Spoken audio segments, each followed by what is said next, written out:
If you've not been with us, we're slowly working our way through the book of Acts. And the book of Acts is a unique book in the Bible. It's a unique book that covers the 30-year period following Jesus' death and resurrection. And it covers the period of the rise of the early church. And what we've been doing over recent weeks, rather than kind of speeding our way through this, we're just taking some time to linger longer on these stories that perhaps at times become overly familiar to us. And if you were with us last week, Jonathan really helpfully for us unpacked what was the first ever church meeting. And I think that was a helpful insight for us, because there's lots of stuff that happens in the book of Acts. There's lots of significant moments that happen, but these are regularly punctuated by the moments where actually the church comes together to reflect and to almost to consolidate and to think about what God is actually doing among them. And that's why we as a church family, in our meeting today after church, is one of the things that we're going to do. We're going to reflect, we're going to react to what God has been doing among us for the last few years, but also going to be starting to think about where God might be preparing us for next. What's he going to do? But if you've not been with us, what we've seen throughout this book so far has been all about the Holy Spirit. Because that's what Acts is all about. It's all about the Holy Spirit. If you've got a Bible, you might want to open up to the book of Acts, because we're going to go through it this morning. And one of the things that we see happen very, very early on in Acts 1 verse 4, Jesus talks to his disciples about the Holy Spirit. He says this, "Do not leave Jerusalem, but wait for the gift my Father promised, which you have heard me speak about. For John baptized with water, but in a few days you will be baptized with the Holy Spirit." The Holy Spirit is promised. And then again in verse 8 it says, "You will receive power when the Holy Spirit comes on you, and you will be my witnesses in Jerusalem, in Judea and Samaria, and to the ends of the earth." So even very early on, right at the outset of this book, anticipation for the Holy Spirit has been building. There's been this regular reminder from Jesus that the Holy Spirit is about to come. And I then personally think it's quite interesting, the church meeting that follows, that Jonathan spoke about last week, in a way, it still highlights the Holy Spirit, purely because of the absence of the Holy Spirit. You never ever hear of the church nominating people by casting dice or drawing lots ever again, do you? That's the only moment when that happens, although I have found out this week why they did it that way. And if you want to know more, come and ask me after the service, because I've not got time. But you never hear of it again though, do you? You never hear of them, basically having a straw poll to see who the next leader of the church is going to be. Because when the Spirit comes on this community in Acts, he raises up leaders and followers of Jesus for key roles in the building of his kingdom. And I think it's why even today we shouldn't leave the raising up of leaders to chance. We should prayerfully be discerning through the Spirit who God is raising among us. So all of Acts 1 has been about the Holy Spirit. And what we're going to notice is that the rest of the 27 chapters of the books of Acts is also about the work of the Holy Spirit. And so we have our reading this morning, this moment, the day of Pentecost, where the Holy Spirit, which Jesus has been promising his disciples throughout his ministry, makes an entrance. So if you've got a Bible with you, we're going to look at Acts chapter 2, and we're going to be looking at verses 1 to 13. It'll also be, hopefully, on the screen behind me. So Acts chapter 2, verses 1 to 13.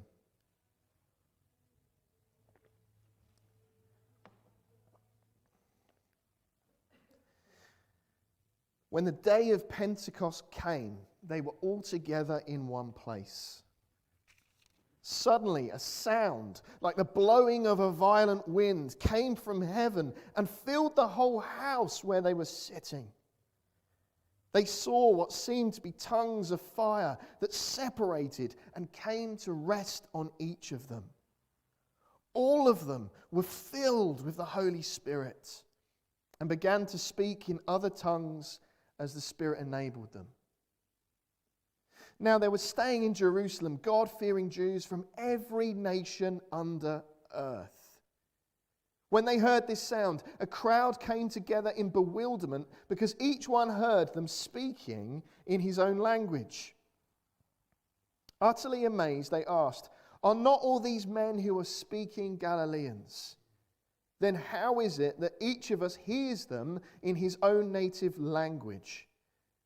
Parthians, Medes, Elamites, residents of Mesopotamia," I love that word, "Judea, Cappadocia, Pontus and Asia, Phrygia and Pamphylia, Egypt and the parts of Libya near Cyrene. Visitors from Rome, both Jews and converts to Judaism, Cretans and Arabs. We hear them declaring the wonders of God in our own tongues."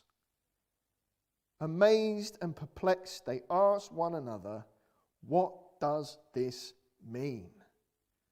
Some, however, made fun of them and said, "They have had too much wine." We give thanks to God for the reading of his word. One of the things that I always find helpful when Guy preaches to us is how he talks a lot about the context, doesn't he? And he tries to help us to see the context around a passage. And for us this morning, the context of this passage is important.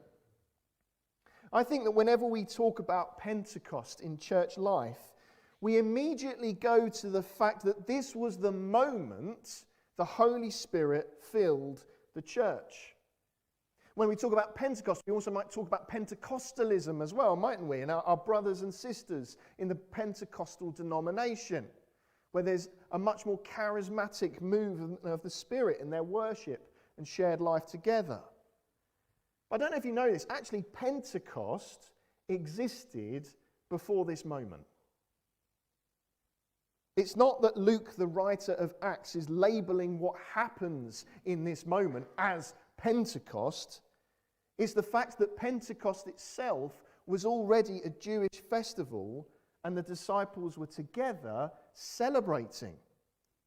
Because for a first century Jew, Pentecost was the 50th day after Passover.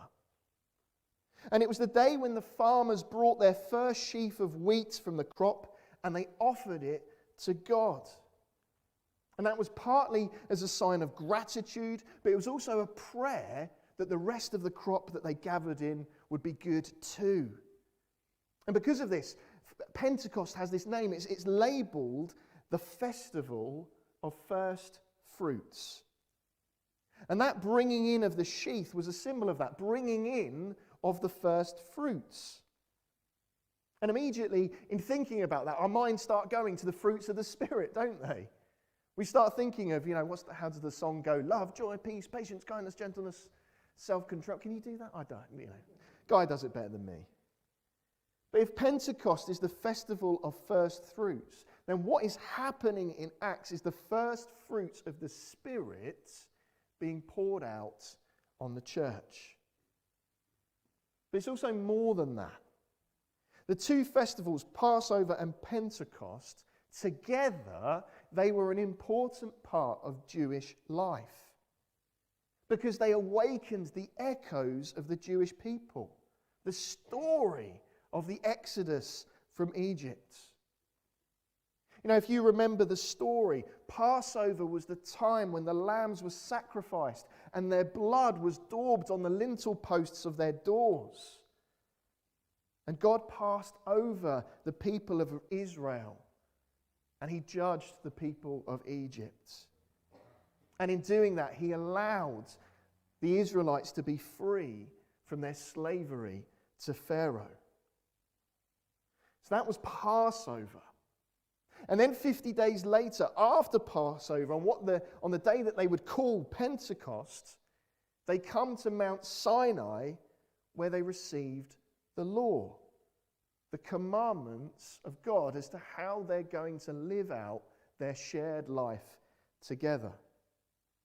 So Pentecost isn't just about first fruits, the sheaf that says the harvest has begun. It's about God giving to his rescued people the way of life by which they must now carry out his purposes. What I guess I'm saying to you all this morning is that all of this matters. We don't just go to the bits we like. We don't just start at the New Testament. All of this is part of God's great rescue plan for his people. And what we see happening in the New Testament is actually a renewing of what happens in the Old. The events of what has happened in the Old Testament are given fresh and new meaning. Let's go back to our passage this morning and the early followers of Jesus, the early church. Think about what they have just witnessed happen at their own recent Passover festival.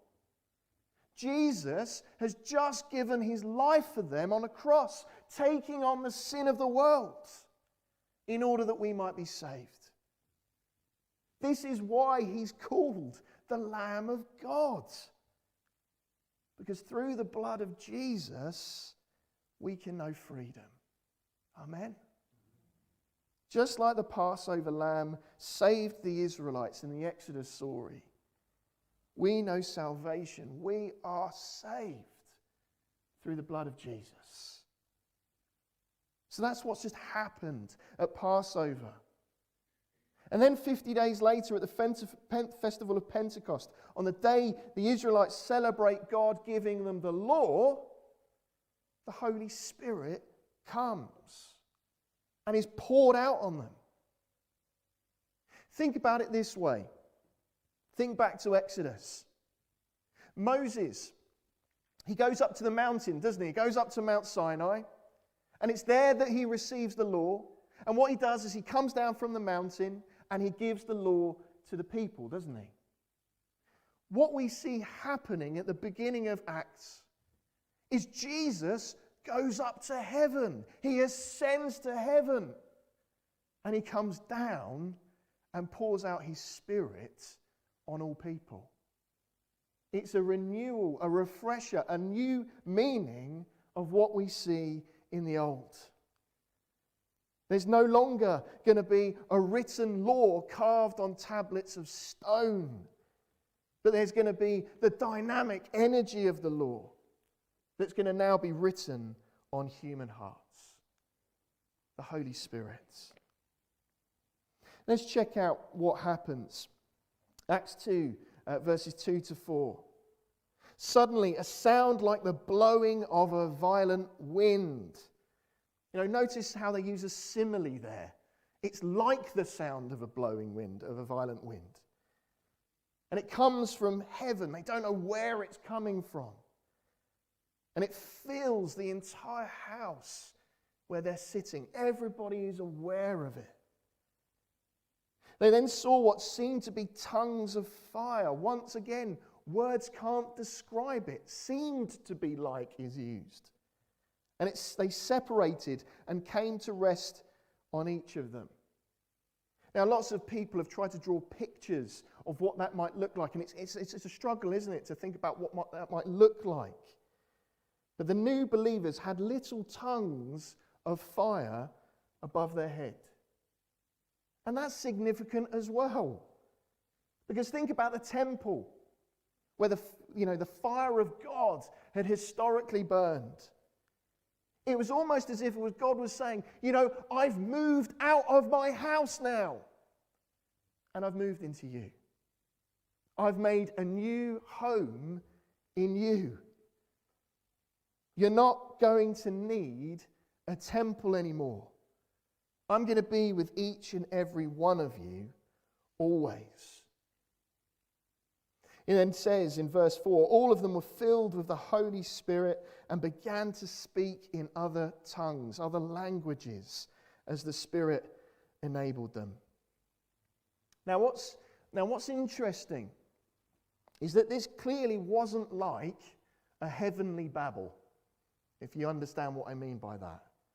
Because if you've been given the gift of praying in tongues, that's what often it sounds like. It sounds like a heavenly Babel as you kind of communicate yourself to God and you receive and you express yourself to God. But actually this appears and seems different to that. And the reason why we know that is because what follows in verse 5. Now there was staying in Jerusalem God-fearing Jews from every nation under heaven.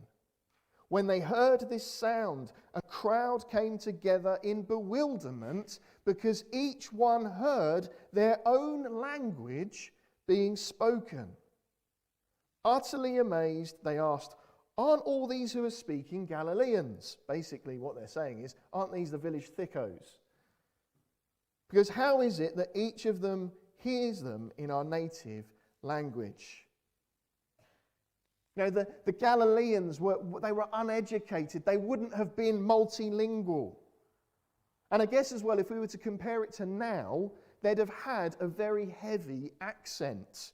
You know, if you've ever heard a northerner try and speak in a foreign language, that would be what they would have been expecting. But they don't hear it like that. It can be painful, but they weren't expecting that. This was different. People from other nations hearing their own language being spoken. And you know what? There are cases of this now, where the Spirit falls on people, and all of a sudden they're able to speak in a language that they don't recognize themselves, but actually is the language of another nation. And a person can understand what they're saying. Now, what's going on here in this moment is significant. Because it's not just a ploy to create a disturbance or a buzz. What's going on here is significant because of what it means. And once again, we have to go back into our Bibles. You know, in Genesis, Abraham is promised, in you and in your family, all the families of the earth will be blessed. The prayer, the psalm I prayed at the beginning of this morning, may the nations be glad. May the peoples praise you, God. May all the peoples praise you, God. It is God's heart for the nations to come together in unity. One of the last stories in the first part of Genesis is the story of the Tower of Babel. You know, if you remember the story, it's the story where the people, they try and build a tower to heaven. And it says that God confuses their languages and they can't understand each other. And as a result of this, the nations scatter, and it explains why things are the way they are. Yet what we see on the day of Pentecost, we see that this curse is overturned, with all nations hearing words spoken in their own language. Not heavenly Babel, but being able to actually hear in their own language. And what we have here is a foretaste. I've been talking about this the whole way through already. The hope of Christianity is not that when we die, we go to heaven and we get to escape all of this. That's not our hope. The hope of Christianity is that when Christ comes again, heaven will invade earth. His kingdom will come in all its fullness. And it's why Jesus' ministry was all about the kingdom of God, not escaping to heaven. And in this passage, Luke goes on to list all the different people there in Jerusalem. People of every nation. And so this gift of languages is important because it symbolizes a new unity in the Spirit. It's a unity that transcends racial, national, and linguistic barriers. And what that is, my friends, is a foretaste of what the new heaven and earth will be like. There's going to be no xenophobia in God's kingdom. We will be reconciled to God, and we will be reconciled to one another. There will be unity even in our diversity. And it's a beautiful picture of what God's kingdom is like. Those people in that moment on the day of Pentecost witness for a moment what we will experience for eternity. So as I close this morning, why is any of that important today? Why does any of this matter? I've just filled your head with theology, haven't I? And from the looks of it, you're starting to look like you're dropping off because of that. But why is this important? Well, as a church today, we're covenanting together. We're making promises about the church that we believe that God is calling us to be. We have this vision, don't we, to be a good news church following an extravagant God. And we believe that in order to be that good news church, one of the things that we need to value is the Holy Spirit. Our exact phrasing for it is we need to invite the Holy Spirit to come and work among us. Because if we're not doing that, we can never be that good news church. Like a car without an engine or a torch without a battery, a church without the Holy Spirit does not fulfill its purpose. You know, John Stott famously said, "As a body without breath is a corpse, so the church without the Spirit is dead." A church without the Spirit is dead. So if we're to be a church that fulfills the purposes that we feel that God has called us to, we need the Holy Spirit. And I want us to be a Spirit-filled church. That's what the whole of the book of Acts is about. Living, moving, and walking in the Spirit. Because what it shows us is that when we are a church that is filled with the Spirit, the barriers between us are broken down. Our intimacy with God is stronger. Now, I think that sometimes in church life we can be a bit scared about the Holy Spirit, can't we? I think particularly sometimes in Baptist churches we can be like that. There's something about us. I don't know what it is. It's a certain type of personality I think is attracted to a Baptist church, but you don't get many charismatic Baptist churches. And there is a danger at times, I think, within Baptist churches that we downplay the role of the Holy Spirit. You know, give us a meeting any day of the week, we can handle that because we can be in control of that. If we open ourselves up to the Holy Spirit, who knows what might happen? People might start praying in tongues in church. People might have pictures and words of knowledge. People might be convicted of things in their life that they need to change.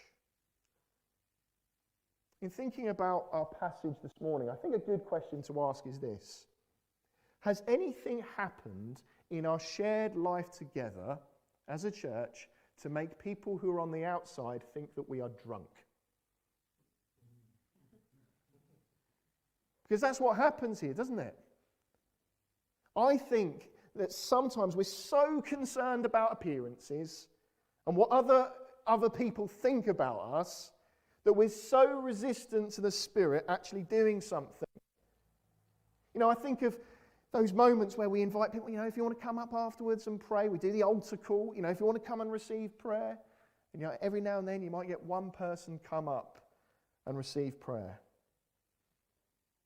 Now, what a move of the Spirit there might be if we actually turned at the end of every Sunday morning and said to the person next to us, what can I be praying for you this week? What a move of the Spirit there might be if we actually turned to the person next to us on a Sunday morning and we asked the question of one another, what do you feel like God has said to you today? Because he is not silent. And that might make us feel uncomfortable, but part of the challenge of this passage is not what happens, but it's the question, has our church today got enough energy, enough Spirit-driven new life to make onlookers pass any comment at all?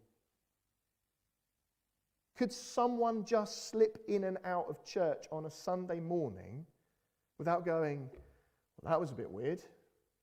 Or, I wonder what was actually happening there? I think there's sometimes a danger that people could easily slip in and out of this church without being able to pass any comment at all, because we're not open enough at times to what the Spirit is doing. Has anything happened which might make people think we're drunk? And if not, is it simply because the Spirit is at work in other ways? And it's quite likely. But it also might be, and this is what I'm worried about, that actually we might have quenched the Spirit so much that there's nothing actually happening at all. And we quench the Spirit when we're not obedient, when we don't say yes, when we don't leave ourselves open, when we close ourselves up to change. Unless we open ourselves to the Spirit, if we keep saying no to his leading, that will be what happens. I saw this quote from Charles Spurgeon this week, and I posted it on my Facebook because I love it. I would sooner risk the danger of a tornado of religious excitement than see the air grow stagnant with a dead formality. Me too, Charles boy. It's fascinating, isn't it? This moment at Pentecost is often called the first revival. It's the first revival. And I know that there are people in this church who regularly pray for revival and what revival is. Now, revival is quite often when the Holy Spirit comes on an entire community in one place at one time. And that's precisely what we see happen on the day of Pentecost.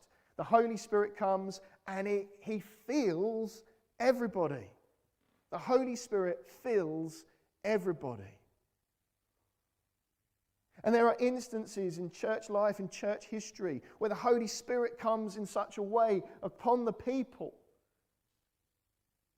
that we see great, movements of the Spirit, and revival takes place in areas. There's lots of stories of places like Wales, where just a small chapel, a group of people encounter the Holy Spirit all together. And from that place, loads of people then give their life to Jesus. I've heard a story of someone who went to actually visit one of the chapels where that took place. And he said, he started to talk to one of the people about what happened. And he said, just as soon as they started saying the name Jesus, they just broke down in tears of joy. Could there be a movement of the Spirit like that here if we each left ourselves open to what he can do? There's a famous evangelist called Gypsy Smith. And he was asked, what is the secret to revival? And he said this: go home, take a piece of chalk, draw a circle around yourself, and then pray this: O Lord, revive everything inside this circle. If we want to see the Spirit move,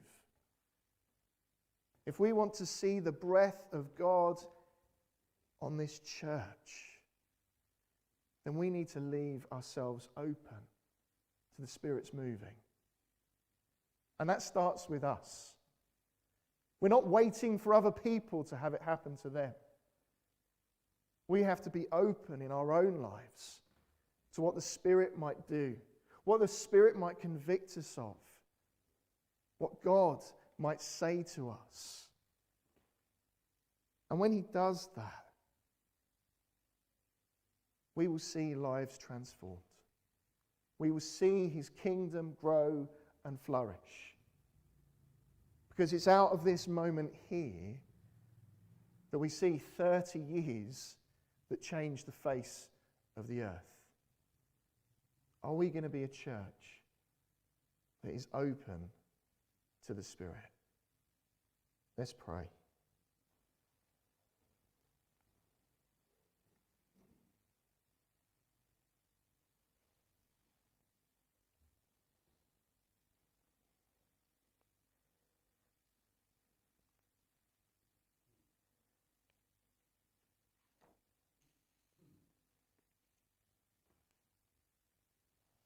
Holy Spirit, come. Holy Spirit, come and fall in this place. Breathe on us. Shake us from any apathy that we might be feeling.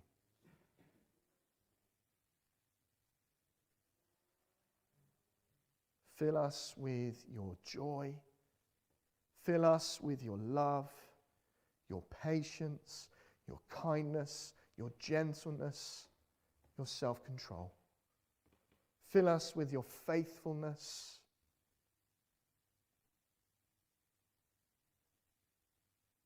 This morning, Holy Spirit, we want to draw a circle around ourselves. And at the beginning of a new year together, we just want to say, revive everything in this circle. Holy Spirit, we want to draw a circle around this whole place. And we want to say, revive everything in this circle. Holy Spirit, we long to see lives transformed. We long to see heaven invade earth. We long to see people who don't know you yet turn to you in faith.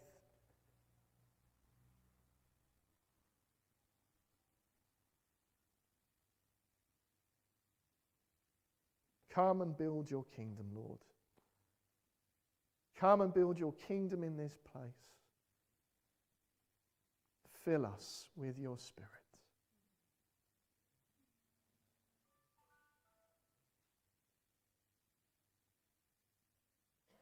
We ask in Jesus' name. Amen.